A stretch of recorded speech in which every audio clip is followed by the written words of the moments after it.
probably just having a weird reaction. I'm sure we all had weird reactions when we found out. I know I did.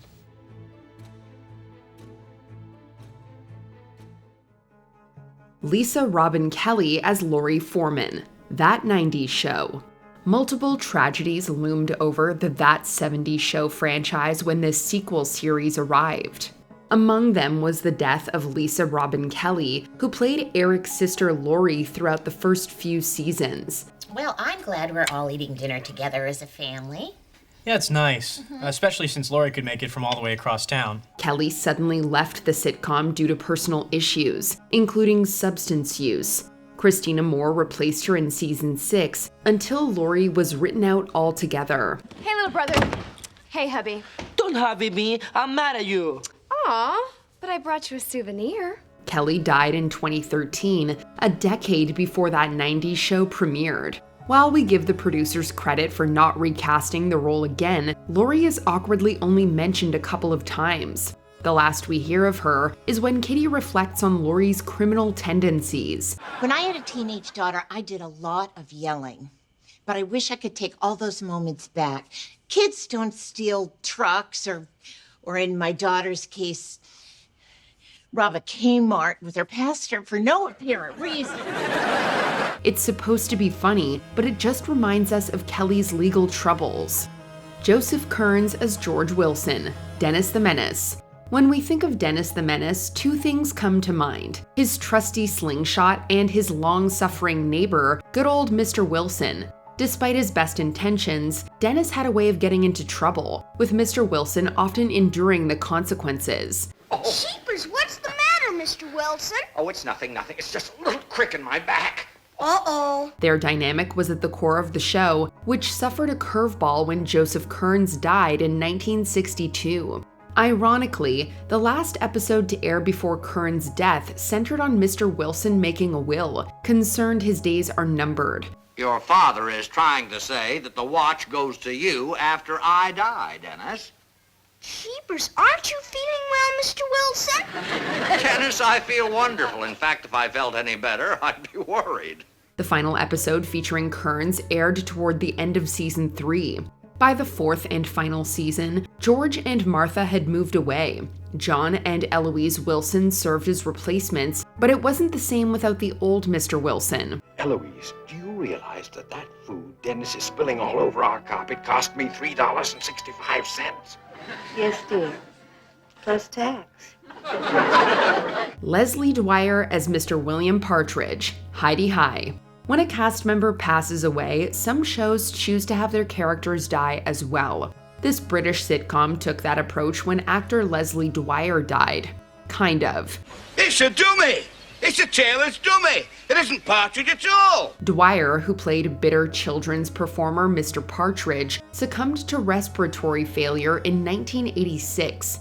Toward the beginning of the 7th series, Mr. Partridge is seemingly discovered in the pool with a knife in his back. I'll go and dial 999. Hang on a minute. We're not doing anything till we've rung Joe Maplin. If this gets out, it could ruin him. I don't care about Joe Maplin. There's been a murder. A poor old man's been done to death. Stop getting hysterical, Spike. Come with me and keep your mouth shut. The episode mixes quirky farce, murder mystery, and dark comedy, but it feels a little too dark and tasteless, knowing that the actor who played Mr. Partridge died in real life.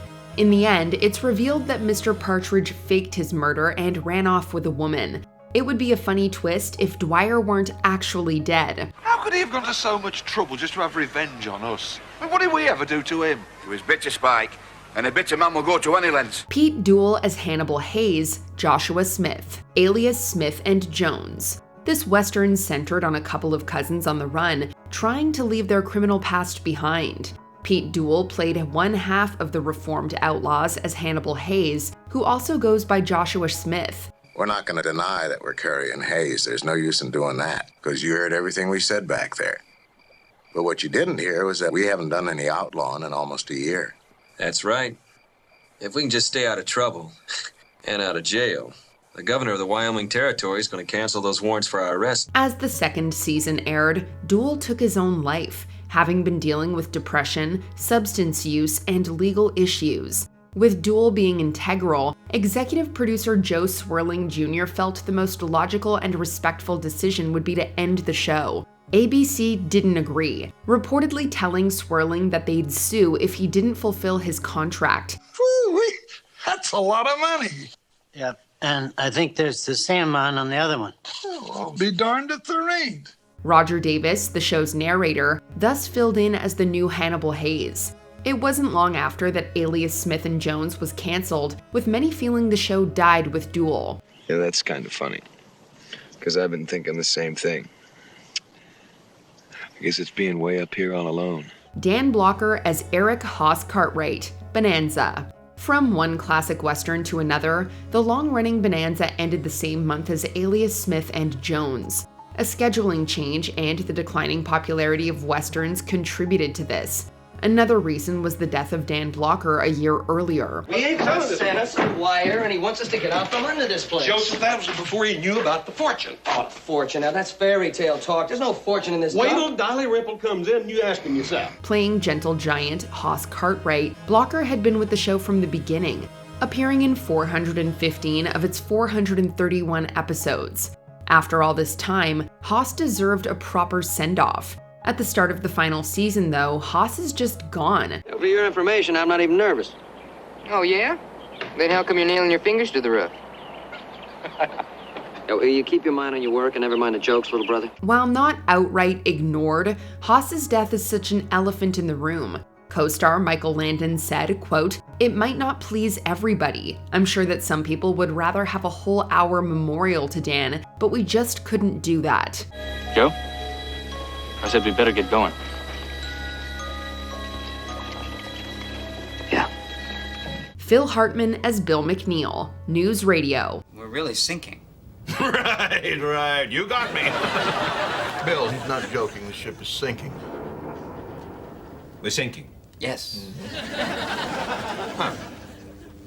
Well, more cognac, anyone? Weeks after NewsRadio aired its season 4 finale, Phil Hartman was murdered by his wife Bryn, who subsequently turned the gun on herself. When the sitcom returned, it was revealed that Hartman's character, Bill McNeil, died from a heart attack. Well, as far as memorial services go, I thought that was very nice. Yes, it was. Very nice. Nice. The flowers sure were beautiful. This explanation is somewhat uncomfortable, knowing that Hartman's death was much darker. Still, the episode is respectfully done, with everyone's love for Hartman and grief over his death on display. After this touching tribute, though, NewsRadio just couldn't move on. John Lovitz tried to fill his late friend's shoes. Of course, this casting choice also carried an uneasy sentiment, as Lovitz blamed co-star Andy Dick for allegedly giving Bryn cocaine not long before the murder. For all these reasons, the final season is almost unwatchable. Even if it was the most eloquent and moving eulogy ever delivered, Bill still would have told me it sucked. And you enjoyed that? No, not particularly, but I kind of got used to it, and, now that he's, not here to do it anymore. Just makes you miss him more. Yeah, it really does. Red Foxx as Alexander Alfonso Royal, the royal family. Where's Al? Out in the car eating his bowling ball? Mrs. Royal, it's about Al. We got some awful news. Best known for Stanford and Son, Red Foxx staged a TV comeback with the royal family, which Eddie Murphy created.